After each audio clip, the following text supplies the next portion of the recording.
Halo teman-teman, perkenalkan nama saya Jelia Patricia dari PKK 4 semester 4 dengan NIM 231010117. Baik teman-teman, di video kali ini saya akan membahas tentang sejarah gereja Indonesia dengan judul Pengaruh Kolonialisme Portugis dan Spanyol dalam Misi Katolik. Nah, jadi yang pertama itu ada pengaruh Portugis dalam misi Katolik. Yang kedua itu ada pengaruh Spanyol dalam misi Katolik. Kita akan membahas pengaruh Portugis dalam misi Katolik untuk terlebih dahulu. Nah, poin yang pertama itu peran Portugis dalam penyebaran Katolik. Pada abad ke-15, Portugis memulai penjelajahan dunia dengan tujuan ekonomi dan penyebaran agama.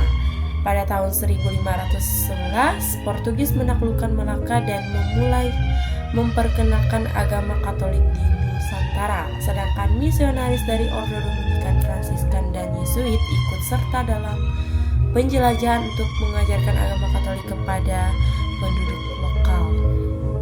Poin yang kedua, wilayah yang dipengaruhi Portugis. Nah, ada wilayah Maluku, wilayah Timor dan Flores, ada wilayah Solor, di mana wilayah Maluku ini Portugis mendirikan pos perdagangan di Ternate dan Ambon, dan banyak penduduk lokal yang dibaptis menjadi agama Katolik di daerah Maluku tersebut. Sedangkan di wilayah Timor dan Flores, Katolik berkembang pesat berkat misi dari Yesuit dan Dominikan. Hingga kini, Flores dan Timur tetap menjadi basis Katolik di Indonesia.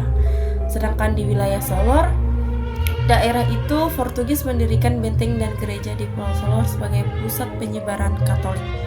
Poin yang ketiga ada tokoh misionaris Portugis yang berpengaruh, di mana Santo Franciscus Xaverius pada tahun 1506 sampai 1552 dari Ordo Yesuit adalah misionaris terkenal yang datang ke Maluku pada tahun 1546 sampai 1547, di mana ia membaptis banyak penduduk dan memperkuat komunitas Katolik di Ambon Ternate.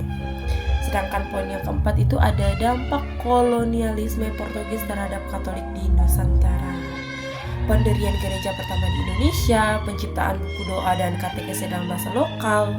Terus ada pengaruh Katolik tetap bertahan meskipun Portugis kemudian diusir oleh Belanda yang berhaluan Protestan. Sedangkan kita masuk poin yang kedua, pengaruh Spanyol dan misi Katolik. Nah, poin yang pertama itu ada peran Spanyol dalam penyebaran Katolik.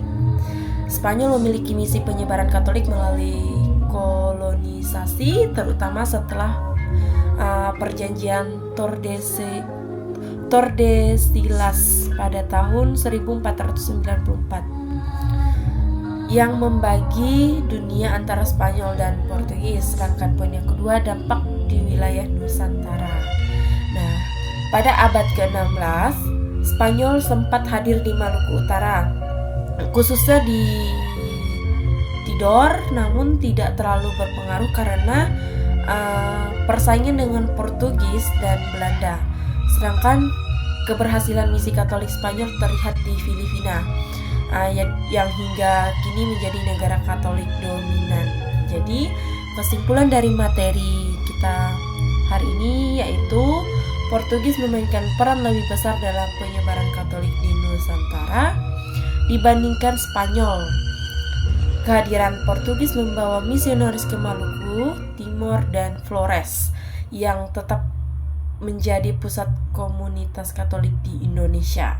Setelah kedatangan Belanda, penyebaran Katolik sempat mengalami kemunduran namun bangkit kembali pada abad ke-19. Oke teman-teman, sekian dari video saya pada hari ini. Saya ucapkan terima kasih. Tuhan Yesus memberkati. Shalom.